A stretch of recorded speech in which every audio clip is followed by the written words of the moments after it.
Sound. Okay, so first things first, thanks for coming and having this chat with us and taking a bit of time out your day. And I know it took a bit of a miver to get on, but we're here now. We're here, mate. 15 minutes in. Luckily, to be honest, mate, I've got half an hour into a conversation before. I've not even pressed record, so we're doing well straight away. It's alright. Like I said, the teething bit, mate. Make mistakes. Yeah, so hopefully you recovered from your cut and what you did last week. And if for some reason someone didn't see it, do you want to just explain what you attempted last week? Yeah. So obviously it was the sort of official Scotland Strongest Man finals. I had an opportunity to be like sort of part of it in some way as like a wee exhibition thing between some of the events. It's pretty much just to give the lads a wee break as well, because the events are arduous. They're heavy. It's the heaviest comp in Scotland. So I just went for like a quite a big deadlift. I was chasing 340. I actually hit 340 in a car park in York when I won UK Strongest Man under 90s. So I was thinking, I was like, right, well let's make it official, proper, and like I'm gonna do it under 80, get the 24 away, and it's sanctioned as well, like proper. It's on a official strongman and Giants Live, etc. And I done the 300, then 320, then I got the 340 on my knees, and it just didn't happen. But you know what? I'm happy to go down on my shield. Failure is a sign of just process. You can't. It's no point just winning all the time because you didn't really get anything fit. You didn't learn really.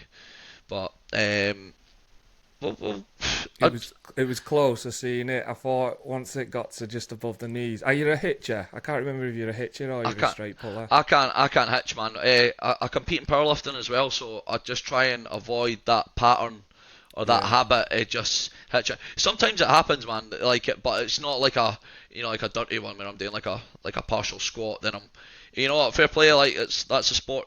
Do what you can, but I just can't do it, and I refuse to.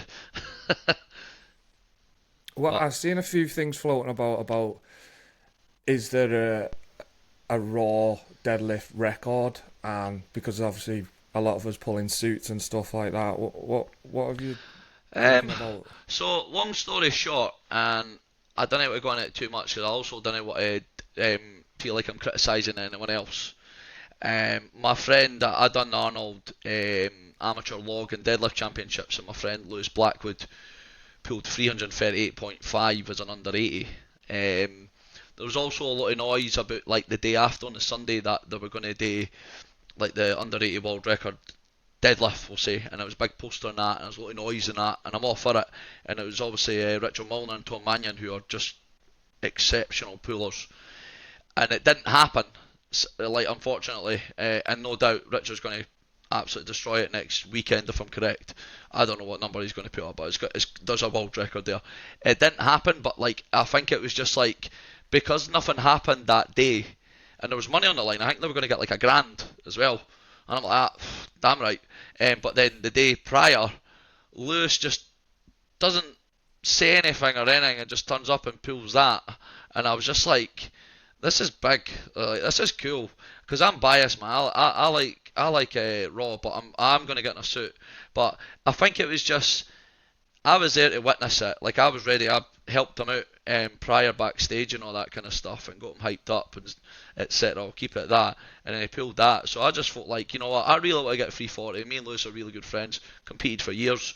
He's very feral lad, just unbelievable. Um, and I just put it there. I spoke to Stuart Murray, who's like pretty much a godfather of Scottish strongman. He's been doing it for. He's ran the finals for about 15 years. He's a guy that pretty much gave the Stockmans that opportunity to be at Scotland's Strongest Man finals. It wouldn't like Scottish Strongman would not be what it is this day without Stuart Murray. He's an older lad and he's getting on, but he's still turning up and doing everything. So I just spoke to him because I've done enough, I'd say, for Scotland to get on the map as a weight class athlete. Like I'm one of very few as a weight class one to try and get to international level. And he just says, yeah, let's do it. And I would never put something out there if I didn't feel like I couldn't do it. So I've done it in a car park in York somewhere. It wasn't York, it was Seen like it. about an hour from Yeah. there. And I was like, you know what? Like that felt good, and I didn't peak for it either, man. My food was alright a few days prior to it, etc. But it was just, and I was like, you know what? I think there's at the finals. It's like I'm going to take more additional supplements. We'll say, I'll keep it that. Yeah, I done the water cut, but I Yeah, I can was gonna reply. say. I put like 8 kilo back on. You did big ones as well. I think you put like 10 kilo in 24 hours, which is nuts. Yeah. Um, and that was it, and it just didn't happen. And people chat shit all the time, and let them do it, because it's just, a lot of us started this sport because of our own reason. It can be insecurities, it can be self-esteem. We're trying to prove something, that we're worth something. And people just get a wee bit, just get a wee bit aggro, and just get like, I'm all for sportsmanship and a bit of rustle and bustle and get the hype going on that. But when you're directly chatting shit and all that, it's not nice. Um, I'd like to see people that have said bad things pull 4 times body weight without a suit, and then I might listen. You know what I Mm. mean? Yeah, I, yeah. I never direct any negativity to anyone. I only want to see people do well on that. But it's just sometimes certain personalities will come in and just be maybe a wee bit more negative than I'm expected. Because then I just go into fight or flight, and I just want to be violent. And I really just need to, like, not say anything online, because the internet is forever as well. As you know, it's just, yeah. But I Yeah, didn't want to go into a negative sort of vortex of that, but that's sort of just it. It didn't happen. People were like, "Oh, such and such," but you know what? So what? It's strongman. It's yeah. entertainment. Like, there was over 1,000 people there, mate. Literally 1,000 people screaming, mental. And I'm like, were the audience happy when I pulled the 320? They were going pretty nuts, mate. And cool. Yeah. You know what I mean? So before, I'd obviously jumped in a little bit there, but just because it was on topic. But before we go into all the strongman stuff, I'd like to go back to the start a little bit and see who Dean Mcvie was before strongman, and a little bit about you growing up, and obviously a proud ex-Royal Marine, Mhm. fellow serviceman. So I'd like to Mhm. see, get a bit of an insight on how you grew up and how you ended up in the Marines. Yeah, mate. I'm very open about my background. I've had therapy and all that kind of stuff, and I was grateful for that through a veterans charity, Rock to Recovery. Childhood was pretty turbulent, and I'm very open about it. I won't get upset about it, because I've talked about it so many times to people and that. But my mother, I never had a father when I was raised, so I never had a father figure to look to. Then my brother died when I was about 8, and I had there was twins, so my sister's still here, thank God. But my brother passed away, Daniel, and then my mother took her life at 9. And I sort of sat there and witnessed a lot of bad things happen. Seen her pretty much try to take her life in front of me when I was 9 year old, which created a lot of confusion as a child. Um, Needed a wee bit of guidance and help in primary school. It, it was difficult. It was. There's no sugarcoating it. But fortunately, I was raised by my grandparents at 9 onwards. My gran, who's an absolute saint to me, she's everything.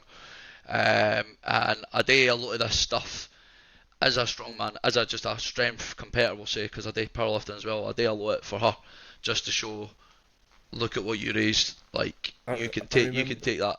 Every time I'm on the podium, or even any comp, I phone her almost immediately after, just to say, grand, like, cool one was like, grand, I've just got on the podium at World's Strongest Man. Grand, I won Britain's, I won Europe's, blah blah blah blah blah, and it's just that wee thing of proudness coming through the phone, and that relief and all that, and just making her proud. That's where a lot of the internal stuff came through initially. Um, and then I started getting into bodybuilding training at about 14. I was really fascinated in that, loved it. Done 5 shows myself, natural ones as well. I wouldn't go back to it too much, because you've got off the opinion of someone, aren't you, on the way you look, which is Yeah. fine. That's the whole thing. But it's just, when I think about like weight shifts, weight reps and reps, you can't go against that. You know what I mean? No. There's not how many reps there are. And then, yeah, joined the Royal Marines. I was 20-year-old, and I done about, give or take, roughly around about 4 years. I served up at 4-5 Commando.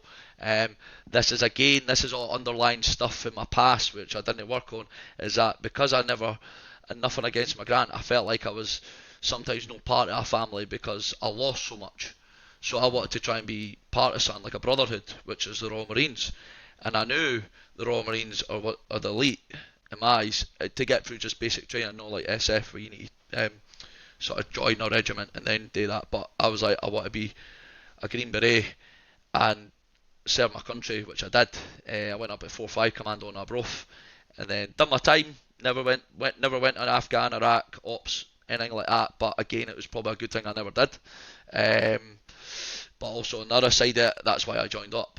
But what do you do? You know what I mean? It was the right place, but it was the wrong time. So it was one of them. It was uncontrollable. Then left, done 5 bodybuilding shows, which I was always fascinated in. Always done all my phys and that, and looked after myself. And then I just realised I was just fed up it. Obviously dieting as well. You know what it's like cutting, man. But it's just imagine what you were doing there and what we do to make weight, but worse. Yeah. And everything goes downhill, mate. Like your brain's frazzled. You're probably going to create an eating disorder. Like I was weighing peanut butter on a spoon. Like I had to weigh 10 grams on a spoon, give or take. And if it was 11, I'm like, I can't have that. Like, and I'm literally like scraping over my fingernail, getting 10 grams of peanut butter. I'm like, I'm going to create an eating disorder here. This isn't healthy, mate. You know what I mean? Yeah. And then I met my friend Ryan Reid when I was in the bodybuilding gym that I used to train in, and he used to be a Scotland's Strongest Man finals competitor, ultimates, etc., etc. Like unbelievable, absolute powerhouse. He's about 125 kilo, and then I just got into it, mate. And then What did you do when you left the Marines, job wise? Did you? I, How did you?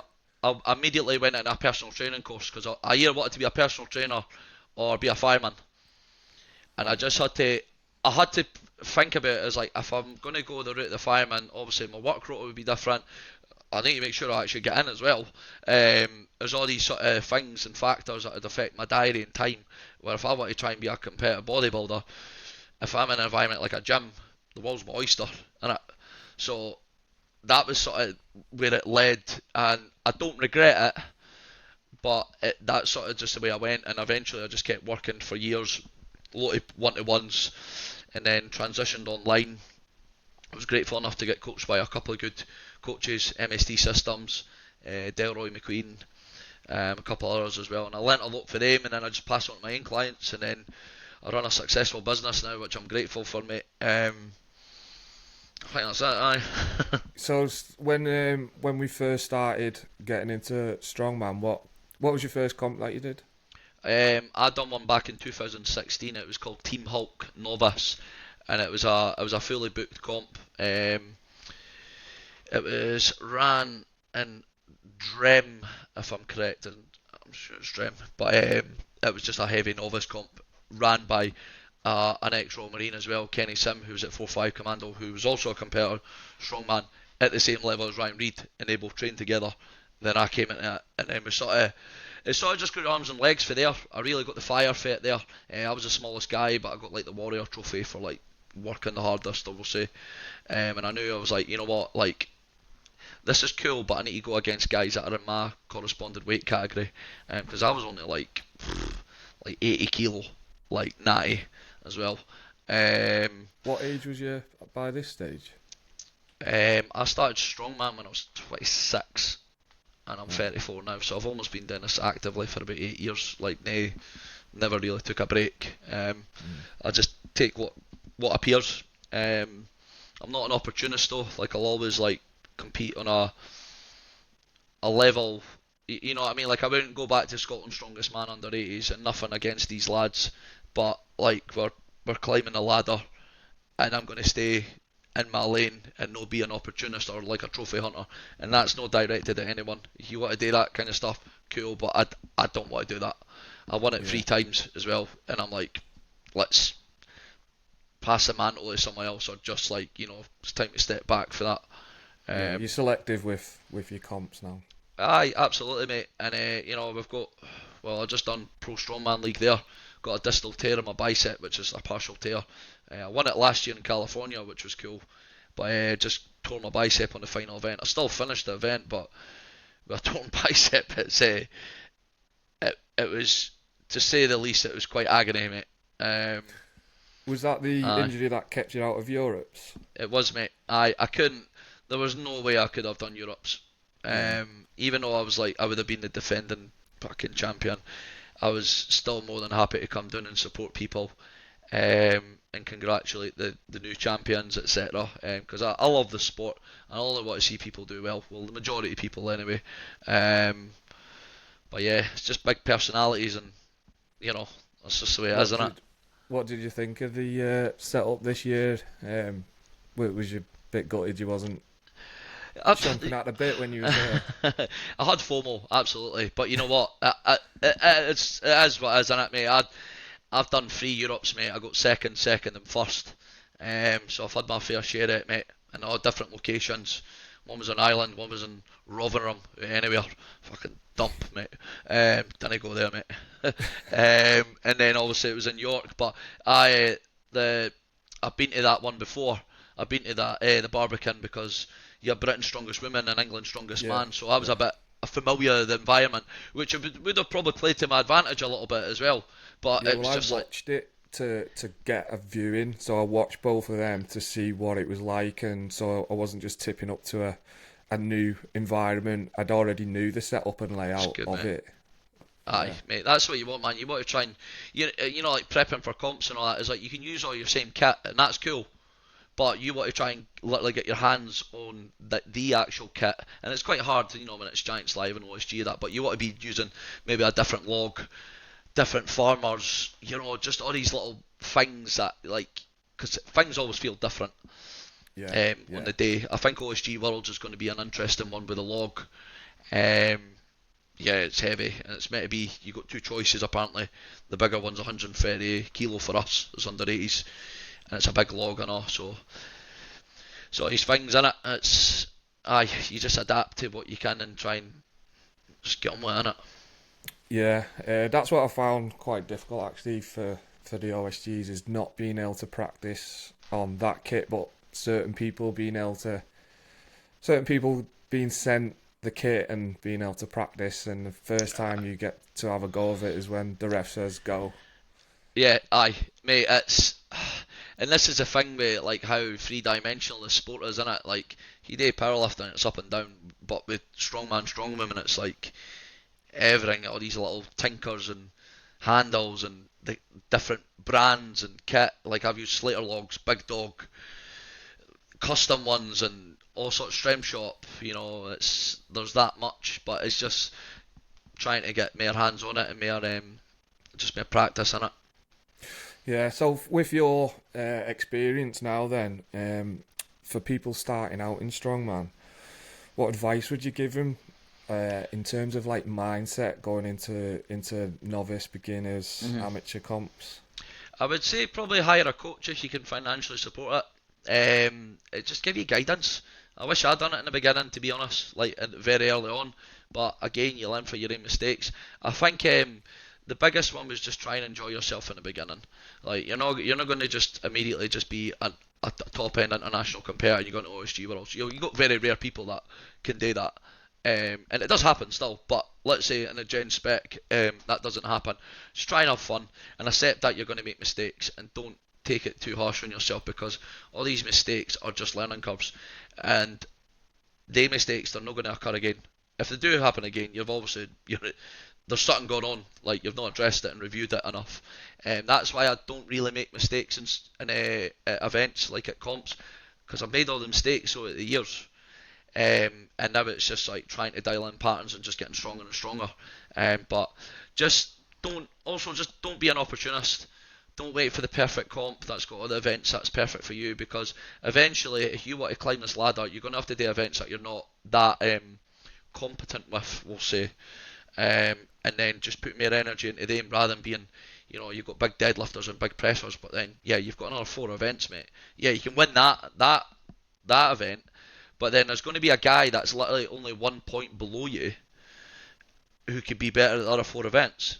So this is why it's strongman. You know what I mean? It's not powerlifting where it's like bang bang, 3 events done, same thing every time. And this is what's how cool the sport is.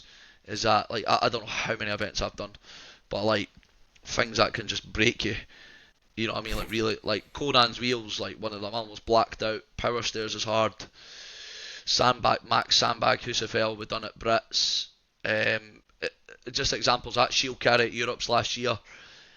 It's hard, man, and sometimes you just need to grit and bear it and get on with some stuff. It really is who wants it most and who's got that aerobic capacity as well. Yeah, that's something I noticed doing the Europes this year. I started working on my fitness about 3 months out a little bit because I changed jobs and I had to do nights, and I was coming off nights and I couldn't train how I wanted to train. I was just too tired to do my strongman session. So I was looking at what I was lacking in, and I thought it's something easy to improve is your cardio, your fitness, isn't it? So I was coming off nights, and I started off that I could only run 2-3 minutes without getting like shin splints and stuff like that. Yeah. But after the 3 months, I was just blasting half an hour and I could just carry on. But I had to like move on with my session, and then I noticed so much the difference it made at Europe's to having that extra bit of an engine, which I know you have as well, don't you? Yeah, mate.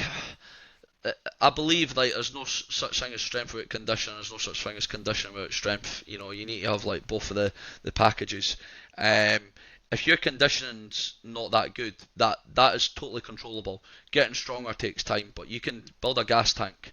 Certain events like you need pure brute strength, but also cardiovascular stuff. But some stuff like you can just literally like cardio is easy, and you feel good after Yeah. it. But we're bad for it as well, and I'm bad for it. It's like not skipping, but no one's putting as much effort into your conditioning, your cardiovascular training, because it's just it, Yeah. we're all pretty guilty for it, and people watching us will probably say the same, to be honest, because we Yeah, didn't want to do it. it's yeah. Unless you're into it, it can be a bit boring, can't it? But It is, mate. I just done it because of coming off nights, and I could just leave my brain at the door and do it. But like the difference it made on things that obviously you know it'll make a difference on the events, but I didn't realise how much like sandbag over yoke type thing until I was doing it, and I thought I could just keep going here.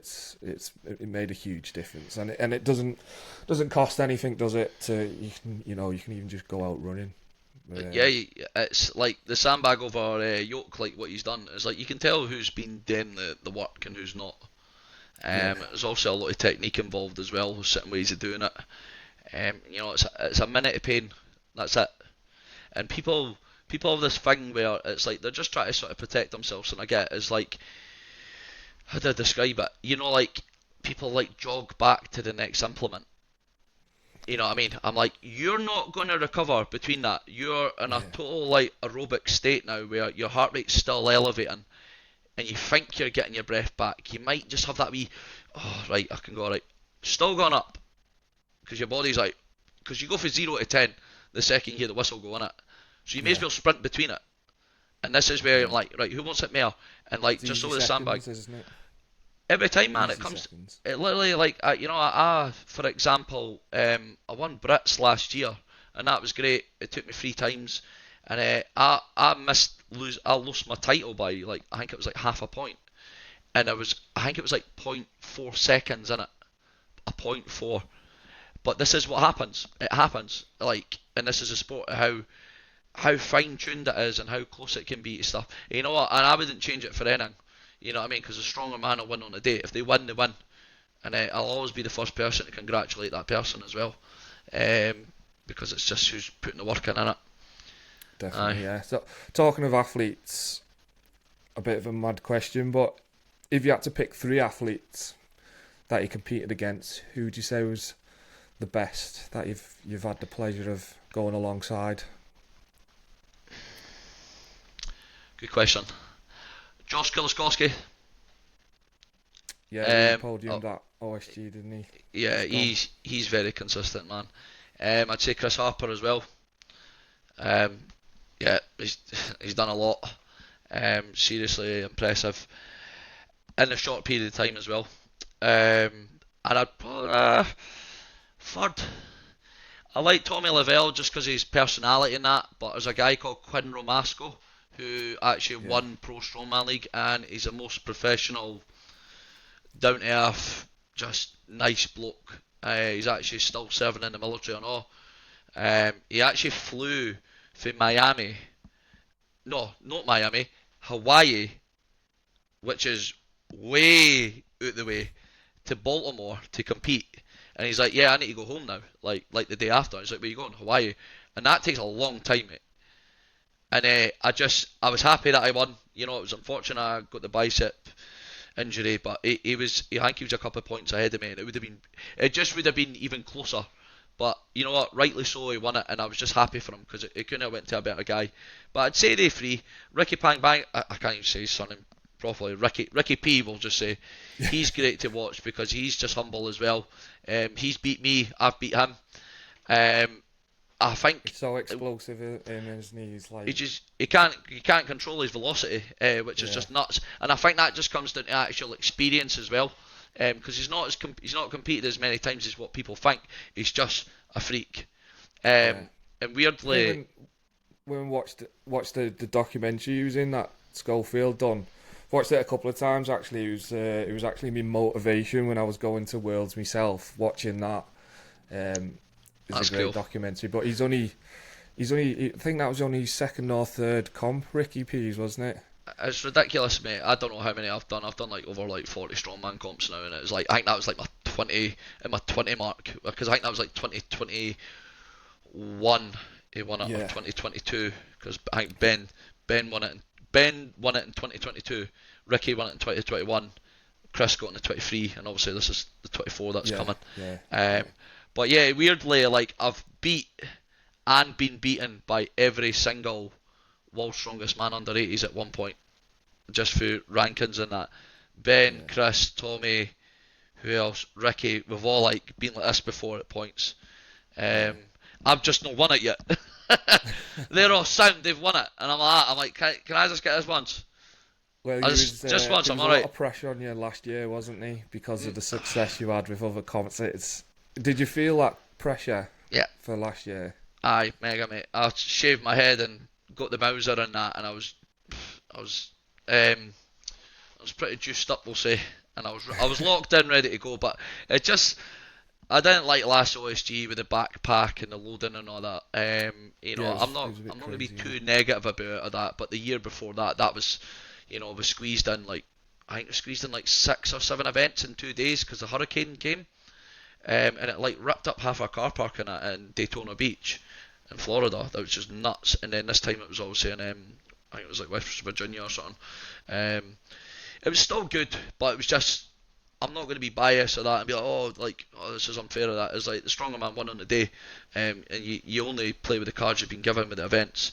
But hopefully this year's looking a lot more strength based stuff, which is what I want, yeah, which I prefer anyway. yeah, yeah, Aye, yeah. It got a little bit crossfitty, didn't it?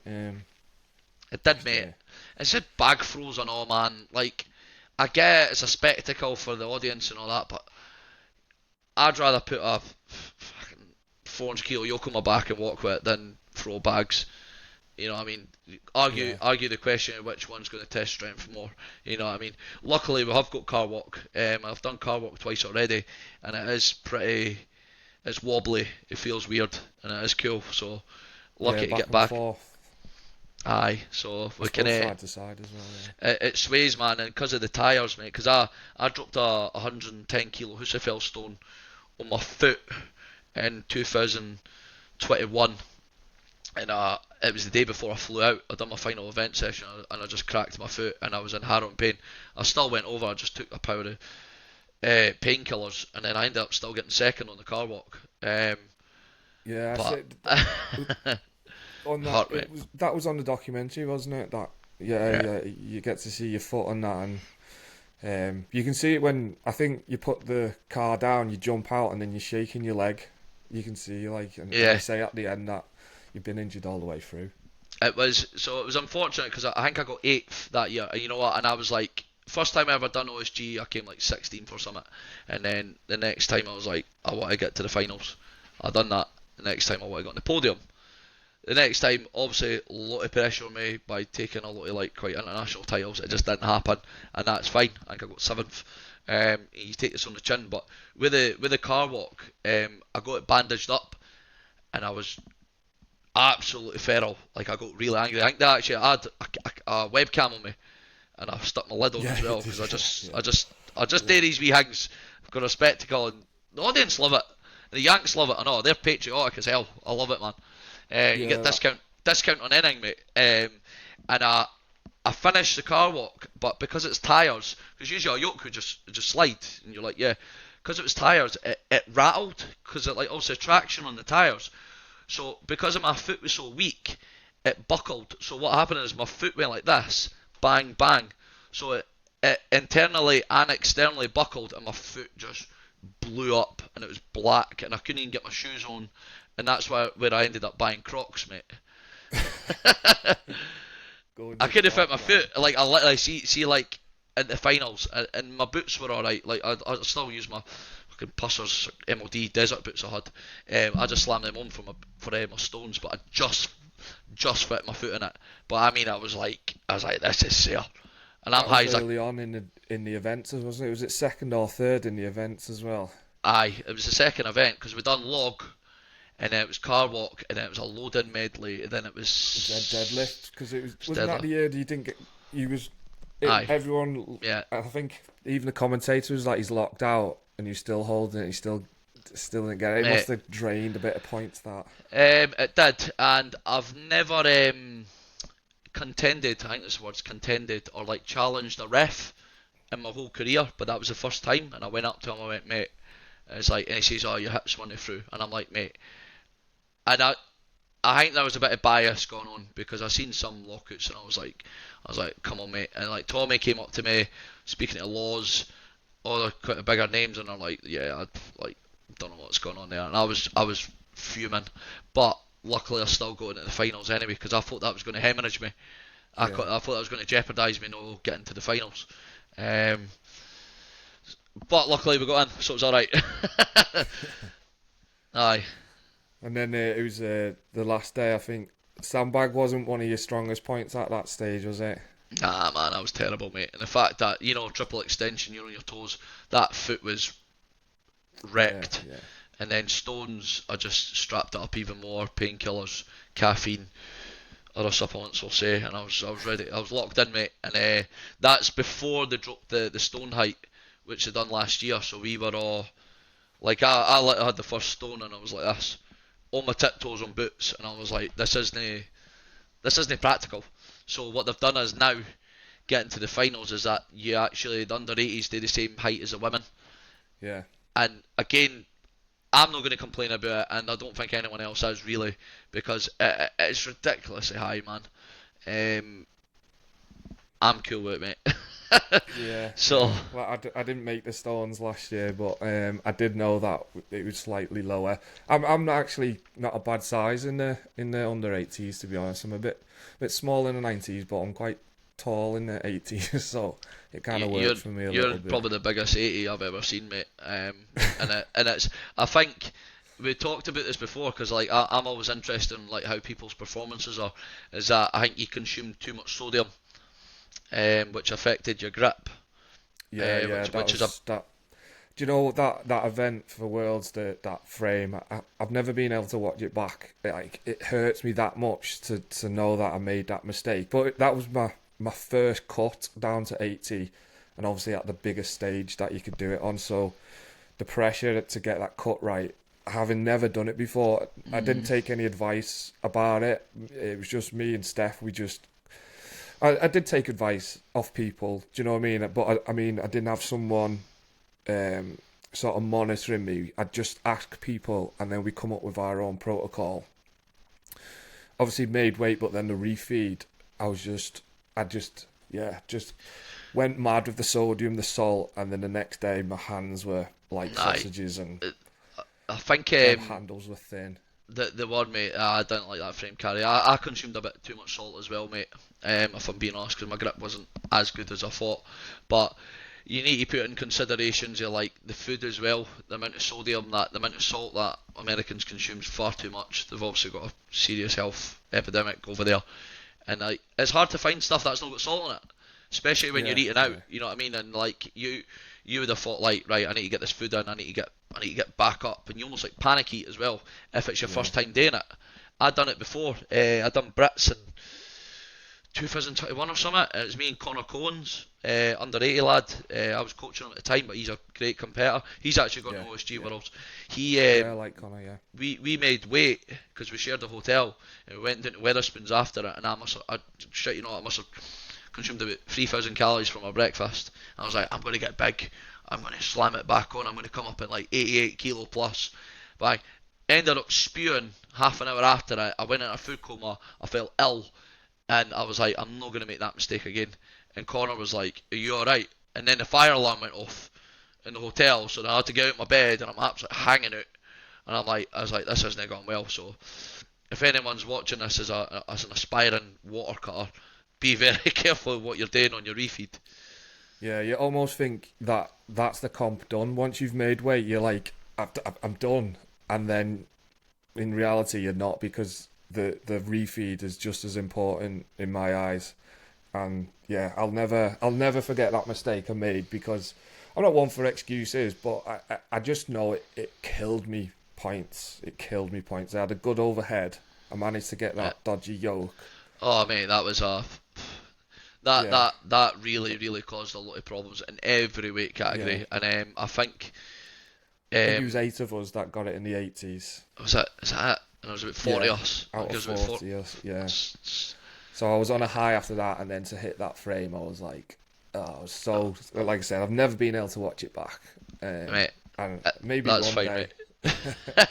Mate, you did it. Yeah. I'll never, like, I've got videos on my phone about me when my bicep tears on the final event at Pro Strongman League. I'm like, I'm not watching it. Yeah. It's just fear, mate. It's just like, nah, it's not going to make me feel any better. I learned a lot from it, and then the following 2 cuts have been a lot. I've been actually heavier going into the following 2 cuts, but the refeed's been a lot better, and I wasn't as heavy on the first day. Like England's, obviously you only get 1 day of competing, so whatever I woke up at the next day, I was gonna stay at, and it's still a little bit light to where I prefer it to be, but like for OSGs and stuff like that, on day 2, I come in where I'd like to be, which is around 90, and I don't feel swelled, and I feel good day 2. 10 kilos is like ridiculous as well, man. It just shows you it's like a total art to doing this, and a lot of opens, and that's fine because they're open class, but they just don't understand it. And you know, trying to make weight just today, 2 reps pretty much, because I failed the third one, and I'm open with that. I'm really going for the ringer here. Like, I just don't like it, man. I don't like it. But see, when you get that first bit of water or juice, because I use Blue Power every day, that's my thing, or Gatorade when I'm in the States. That first 500 mils, you can't. Nothing beats it. It's literally like it's like liquid ecstasy in your mouth. You know what I mean? Yeah, that's like for that last one, I done recorded basically from 10 days out. And put it on YouTube. I'm just going to keep it for me and Steph, because she's as much as part of what like these cuts as I am, because I definitely could not do it without her. There's no way, when I'm especially in the depths, like I can't even breathe properly. Like it gets quite bad. Never to a point where I feel in danger, or she feels I'm in danger, but I can't do anything myself. I get, some people seem to breathe through it at the same amount of water to lose, but for me it's I just generally couldn't do it without it. So I wanted to record 10 days out, and then a lot of the 24 hours out, like actually losing the water, and then when I put it all together, it still doesn't even show 90% of the hardship that you go through when you're losing that water. And when people say I'm thirsty, I think you don't know thirsty until you've done a water cut. That is thirst. Drain 6-7 kilo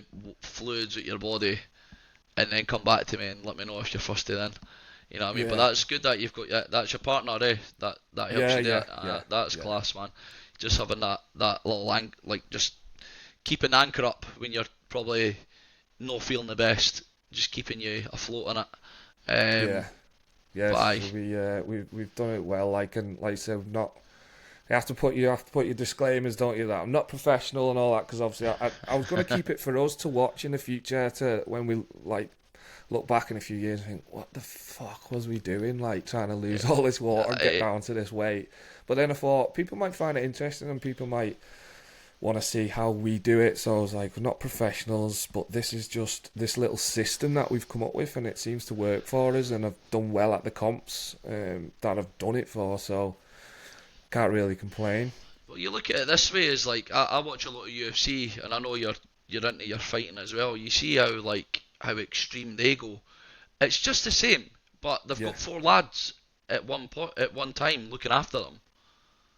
And I run it solo for like about 6 years and just on my own, which is quite lonely. But again, I just put a podcast on. You had your partner, which is great. But these lads are like getting really looked after. Like you like just need to stand up, do that, this, and they made weight, and they make a lot more money than us. I know, you know what I mean. But it's I do still look at it as definitely a form of professionalism, especially if you can document it in the right way and you're not causing any damage to yourself. It's admirable, and people are really interested in it.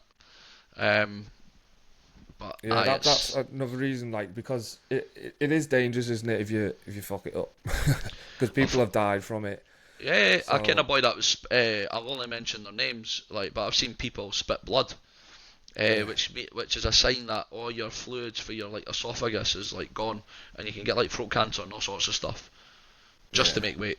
Like you're risking yeah, like creating serious chronic problems. yeah. I kept saying, I'm not doing it again. I'm not doing it again. And she was like, I don't want to go through it again because she does a lot. Like I can't even like say how much she does on that day, and I don't know how you've done it solo because I'm literally a bag of spanners. Like I cannot do a thing for me. I can't even get like I get out of the bath and straight into a sweatsuit. I can't even pick my legs up. Like she has to dry me and everything. And at first, I try and keep my modesty and keep a pair of shorts on. But the worse I get, I just feel like a frail, naked. Like this is horrible. I'm trying to cover myself. She's like, "Why are you covering yourself?" I'm like, "Cause I just need to keep my dignity." And it's shocking. And then that goes, and then you're in the scud, and you're like, oh, it's like Yeah. I Once I'm didn't in my look too good, suit didn't I? and then lie down, it's like I can get my breath back and I can sit or lie down wrapped up for an hour. No problem at all. It's the hot bath and getting out of the bath and into the suit. That's Could you use what a suit? kills I me. just use towels, eh? It's Yeah, just I found getting into a sweatsuit. It really, I just feel it flooding off me, and aye, in towels and a duvet and everything wrapped up. So it's nuts, innit? It's just all this yeah, just to lift some weights. yeah. You All know what this I mean? before you even do the competition. I personally think it's the hardest bit. Yeah, I do. And this is and like there's people that go on about, oh, I've got a water cut coming. I was like, oh, how much you got to lose? I'm like, oh, 2 kilo. I'm like that. I'm like, mate, it's like just drop your carbs a bit and just don't have your dinner or breakfast, and you'll probably make weight. Where like, Yeah, you know, I think anywhere between 5 kilo onwards, that's when you're like, you're gonna be in a hot locker at some point. And the further you push that, who was it? CJ Krause. Like CJ used to compete in under 80s, and this guy like yeah. is huge, and he done like 9 or 10 kilo in water, and I'm like, where's this guy getting this for? Like literally, like where's this water come for?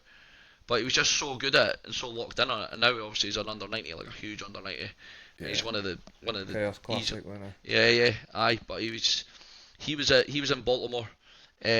I think it was a week prior before that Chaos comp, and he was like, I'm taking this home. I went, damn right you are, mate. And he says, I was like, I'm only like, he's speaking in pounds. No idea. I know we're No, 175 pounds roughly for us, but he had to lose like 5 kilo, and I was like, that is a walk in the park for him. yeah, And he made weight, then won it. And he's a great ambassador, just for the just strongman and strong women in general. Although you're going to be biased and say lightweight, middleweight scene, he's just always there for stuff. yeah. I've never had the pleasure of meeting him personally. Like, Oh, he's I know weird, who he like is. he's weird, like, and he knows that. But I think we're we're all all a bit weird in this strange, isn't it? sport. He's wearing every time I see him, he's wearing the Beetlejuice suit, so it's black and white, and I was like, this is brilliant. It's like he's just doesn't care, and he's got pit vipers on, got a mullet, and I'm like, this is it. That's what makes the sport. Sometimes these characters, like you mentioned before, Tommy, one of the biggest characters in Strongman. Like Aye. on that documentary, you know, people want to hear from him because, you know, I don't want to say strange or odd, but you got to have a little bit of that about you to make it interesting, don't It's you? just a bit of finesse, mate. You know what I mean? Like when I again I keep bringing up winning shit, but like when I won Brits last year, it was doing like Blackpool. Tommy was there as well, his missus, and then he stayed down England, like Lancashire or something, for like a week, and he came back up to Edinburgh, the capital of Scotland, where I stay, and I took him to Edinburgh Castle.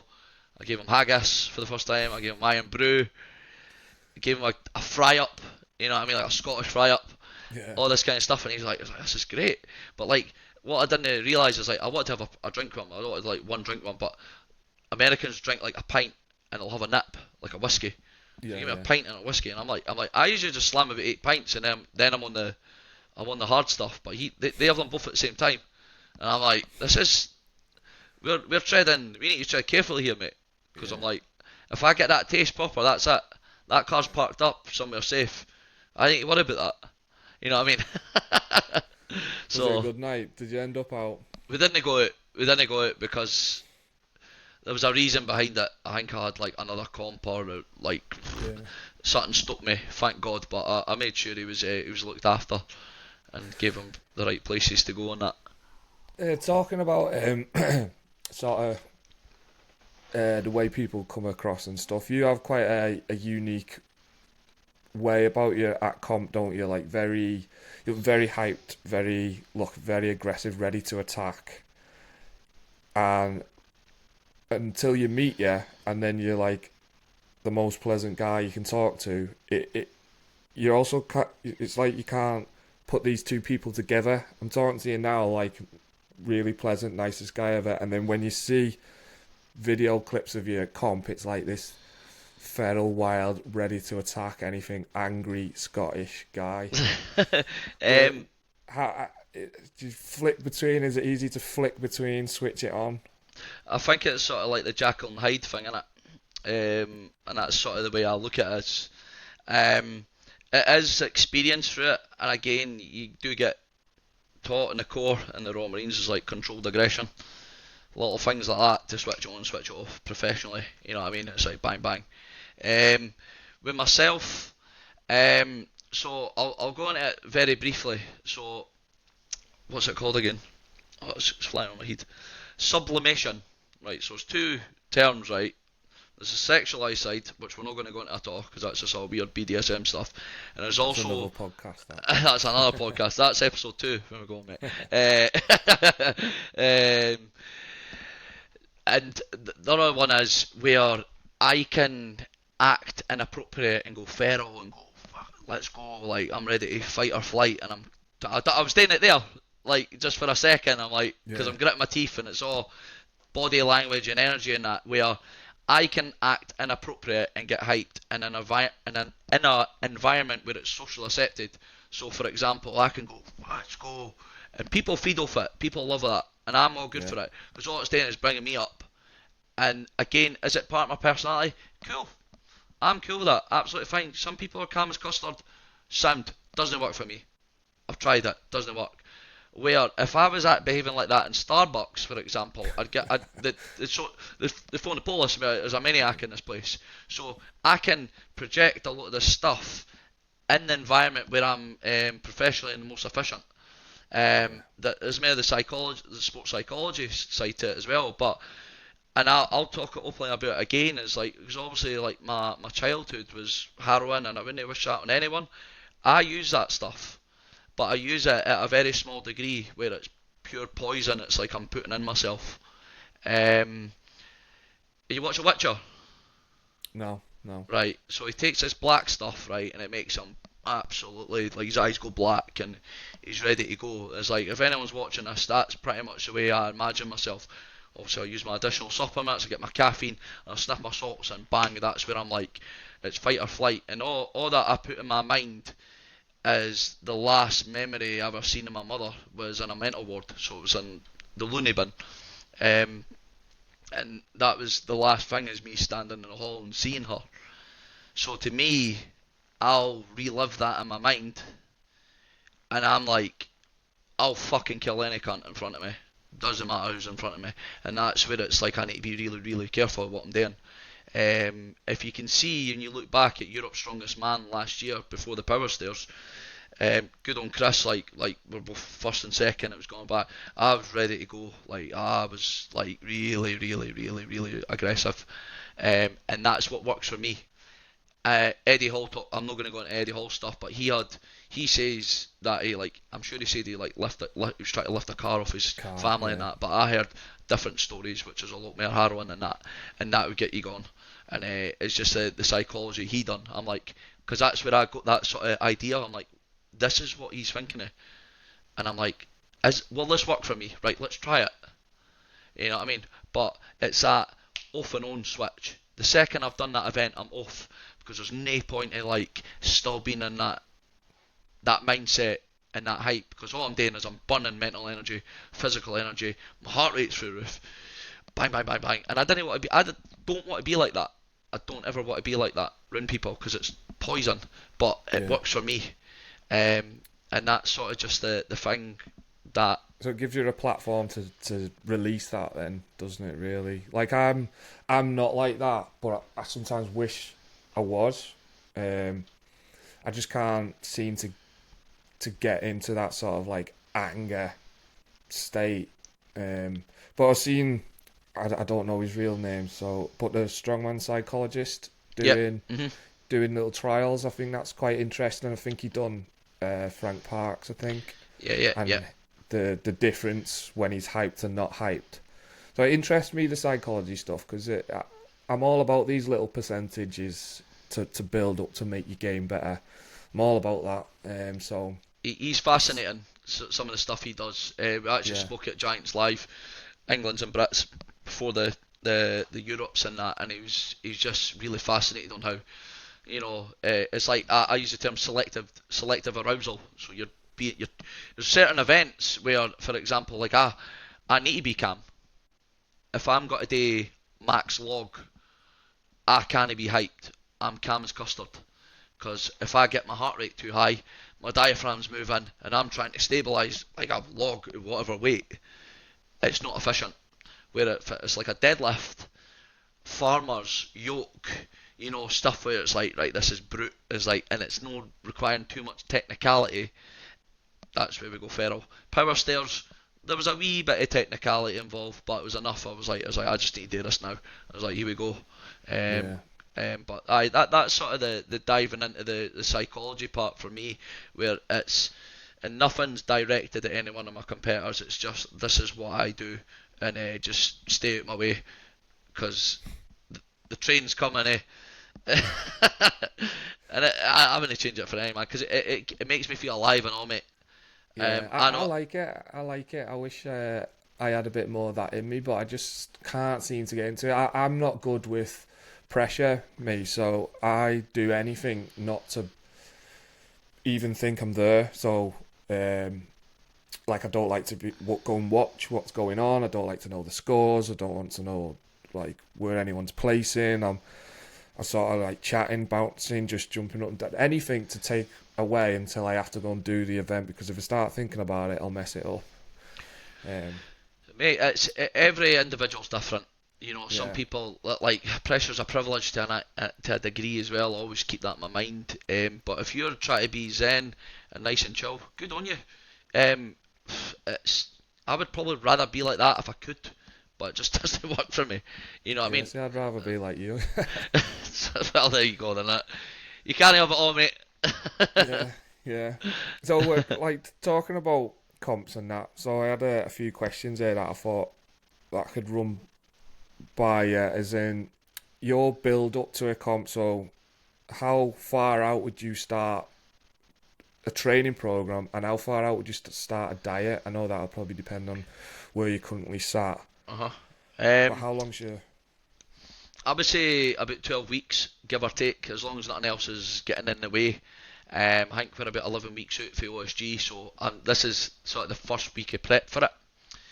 I've actually pretty much came off cycle as well. I'm running very low there now, but I'll bump that really up at about 6 weeks out. I'll only go into dive into that too much because it's just as was.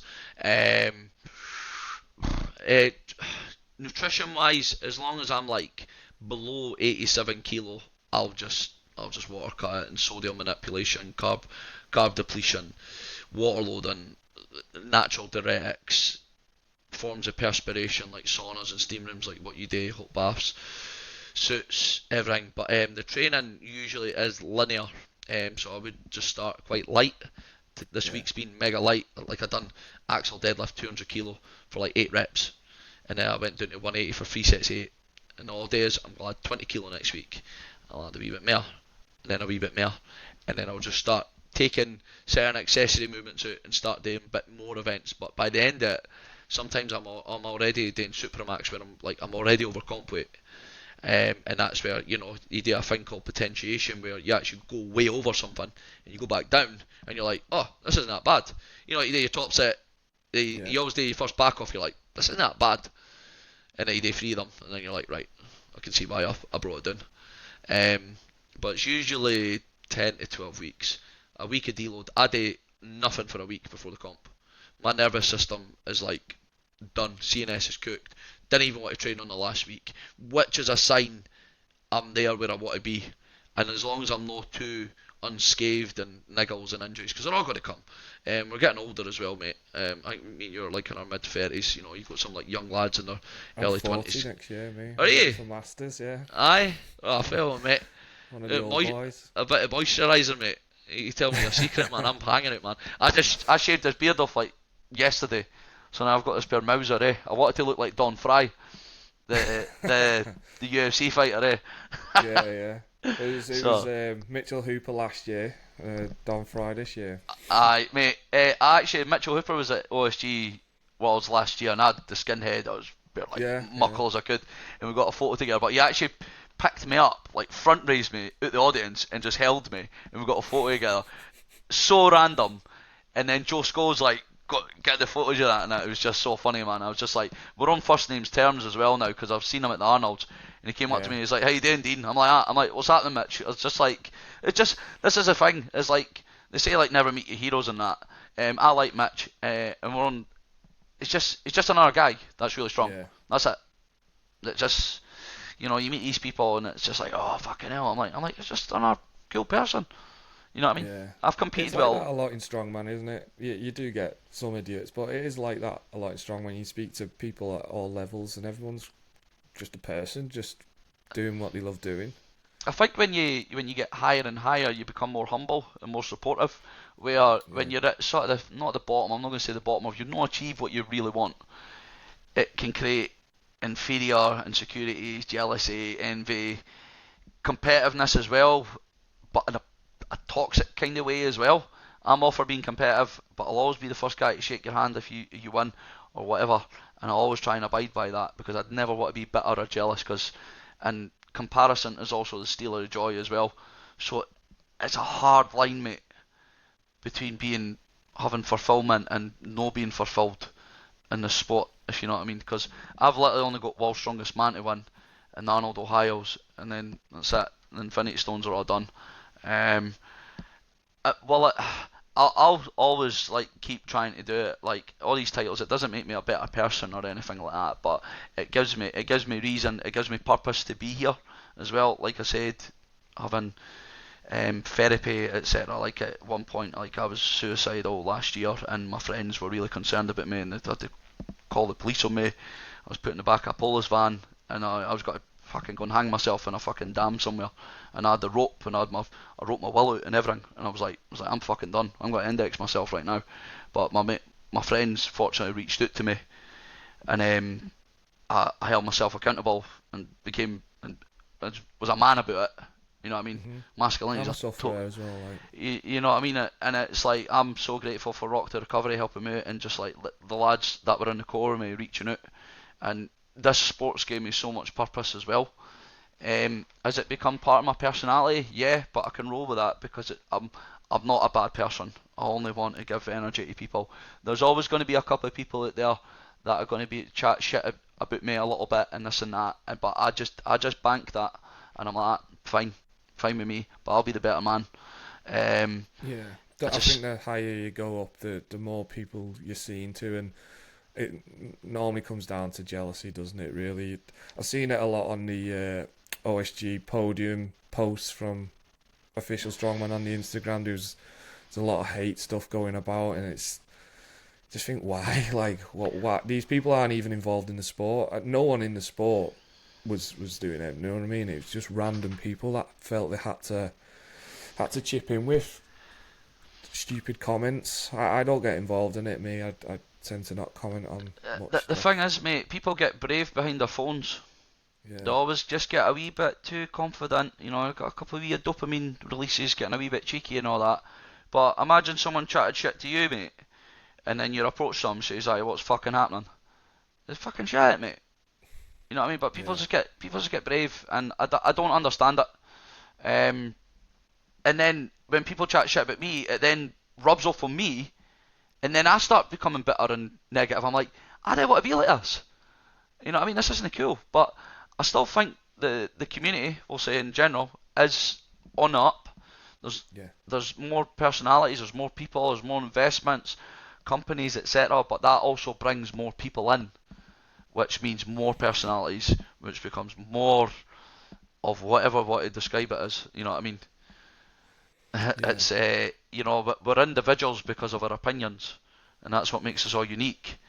So it can be a very ropey sort of debate on things, and you're always going to have clashes in personalities and views and all that. But it's just as long as yeah, there's no too much malice in it, where you're like, you know what, this isn't cool. You're actually trying to sabotage people's businesses and people's names and etc. But if you're a cunt, then you're a cunt.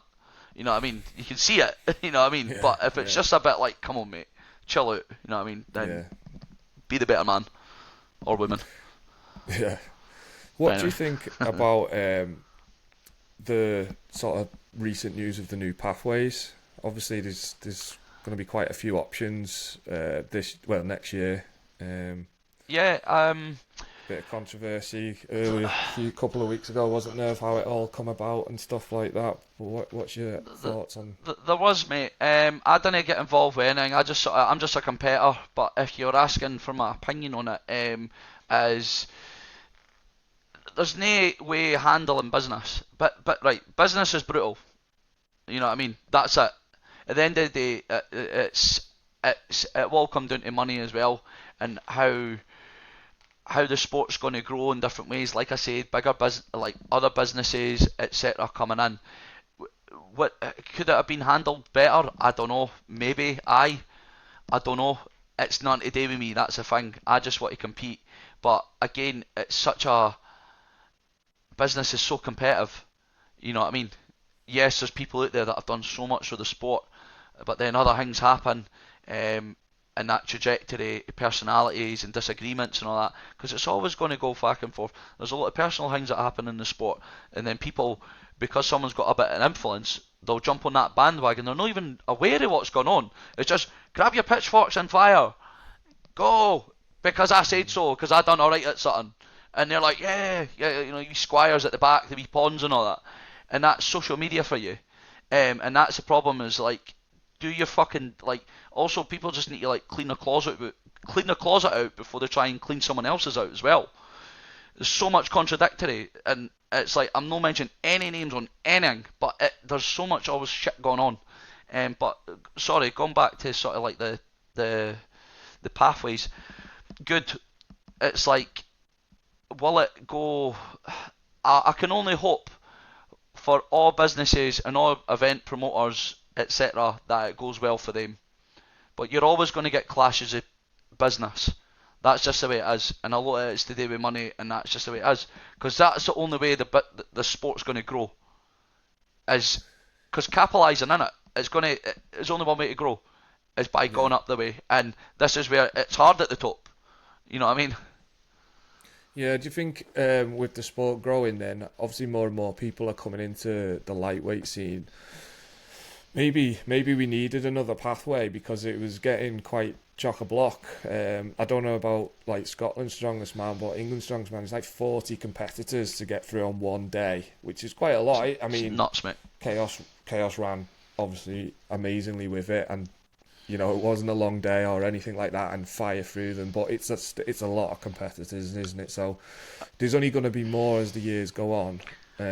So by having another pathway, it could just release a little bit of pressure of sort of like 50 next year. Like 50 people are trying to sign up for it, 60 people. So it's just which to choose, which Aye, route mate. to go You know what I mean? down. You can do both. Like, it doesn't stop you for competing in both. It's like, but it's just might be other views, of other people that might not like that.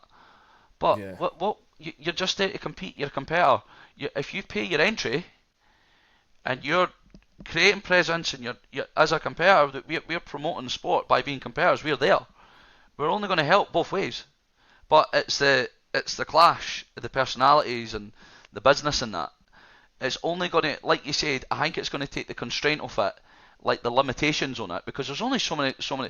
We done the UKNSS Scottish, and I think we had 150 people in like one day, and we were just reffing it, 150, and we only finished it because we ran like clockwork. We were so efficient. We were running like 3-4 stations at a time, and it's like there has to be that line of like, how do we push it out more, and there's different federations coming out, and good on them. But like I said, you said about the top 40, the 40 in England. I was watching it on a live stream in a coffee shop watching you do the power stairs, and I watched you seal the deal on it. I was like, I knew he was going to get it, because I thought it was going to be you or one of the twins. And I think Richard Mulliner got third. I think second, aye, and yeah. he's coming through. He's going to get that world record anyway. Yeah, But yeah. I'm Me and not Rick that started together. Like really. when I opened my gym, Rick come down and he was at the start of his career Aye, in aye. strongman. So I have a good friendship with Rick, and we've gone through like a bit of the 90s England's together, and then he went to 80s, and then I've come to 80s. So Yeah. we've had a good friendship, and we all support each other. And he come up to me at Europe's, because obviously he was blasting away at Europe's, and I just managed to pick him right at the end. And he's Aye. like, "Fucking got me again, you bastard." But mate, But that's he's class though, gonna get because there, like. you're so like so competitive with each other, but yet you're still so supportive, and that's what it's all about. And that's where the camaraderie comes from. That's where the community comes from. But like I said, you've got like OSG, you've got Chaos, you've got the UKNSS, other sort of like organisations doing anything. I only want them all to just do well. Yeah. But there's always going to be feathers getting rustled. It's just the way it is, because this sport's growing at a very alarming rate, and it's going to grow everything, and it's just going to create more energy, and that's pretty much it. But just sit back and watch it, get your popcorn, and just see what happens, and just don't get involved with stuff. I just didn't, just stick it, stay out of shit, man. You know what I mean? Yeah. People turn around and go like, "Oh, boycott this and boycott that." I'm like, mate, calm down. Like, you're getting, just chill out, mate. Like, I don't get it, man. People are very strange. You know what I mean? Whatever. So what's your plans for the future then, in terms of comps, and where do you see yourself going with it? How far do you look at competing? Is the other stuff that you want to do? Yeah, mate. I'm still doing powerlifting. I've got the ABS Pro in February, which is powerlifting. That's a big one for me, because I love powerlifting and all, but never talked about it. But I love a bit of powerlifting. I wouldn't know where to start with powerlifting. Mate, squat, bench, deadlift. Can choose your numbers right, day well, bang, go out. But you need to wear a wee singlet as well, mate, which is no the most. It's pretty revealing, mate. I'll say. I almost said something. Pair of socks. Aye, absolutely, mate. Aye. Sometimes, man, as my intuitive thoughts come in, and I'm like, don't say that, and I didn't. So aye. But you look like a 90s gladiator. That's been on cycle for about that looks like it's been on cycle for about 3 years. But I've got OSG Worlds, which is in December. Then I've got the Arnold Ohio's again, the end of February, start of March. So I got fifth, top four go to the finals, and I was ready to rip it a new one if I got to the finals for the last 3 events. But fortunately, I missed it by a point. Out of sheer spite, which is not like me.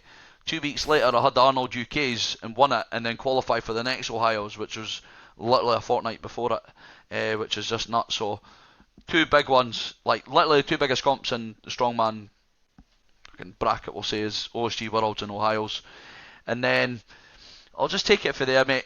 I'll play a bit with the 90s scene now and then. It's good. I always do Scotland's Strongest Man under 90s. I just love it because it's on home ground. UK's, I don't know how I pulled that one off against Jake Allen, but who's now the current Europe's Strongest Man under 90s. I think it was just events, a wee bit more experience came in, wee mistakes, and again, I've made all the mistakes in the past. You know what I mean? And he's still quite fresh, so it's going to happen. And he sits at like 100 kilo after he's weighing. And I'm like, this guy's a behemoth, man. A big guy, Aye, but yeah, I'll roll with it. I'll probably do Brits and Europes, and just stay in my lane and just try and organically grow the sport with just trying being a good ambassador for the sport and doing things like this, mate, coming on and sharing insights on stuff if anyone wants to start that, because I'm mega grateful for it, mate, and giving me your time in that, mate. Yeah, same, mate, same. I'm like I said, I mainly do it for myself because I'm just interested in what people have to say, and like I was saying at the start, the documentary I watched is you're heavily part of that, and I'd recommend anyone looking at even getting into strongman to watch it. It's on official strongman games, but that was what I was like, he's a guy I want to speak to.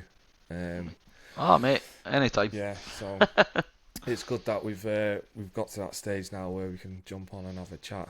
Aye, mate. This year I won't be joining you at Worlds, unfortunately. I'm going to take a pass on it. Just basically, I can't get the leave in work, and it's another cut down to 18. I've just got other stuff I want to do. Yeah, mate. Yeah, just look at that way. I think you can keep that entry for next year, if I'm correct. Can you? Yeah. I think you can. I'm sure you can, Qualify mate. for lightweight masters next year. I do. You could do that, mate, if you want. Is it a lightweight masters? I didn't know there was. Well, they're doing it as a bit of an exhibition this year, aren't they? So under 100 or under 105. Yeah, under 105 lightweight masters as a bit of an exhibition this year. There's no prize money, but next year. But I think I would like to go back and right me wrongs, to be honest. Yeah, it's mentally scarred me, so I'd like to. You need right me closure, wrongs on mate. that.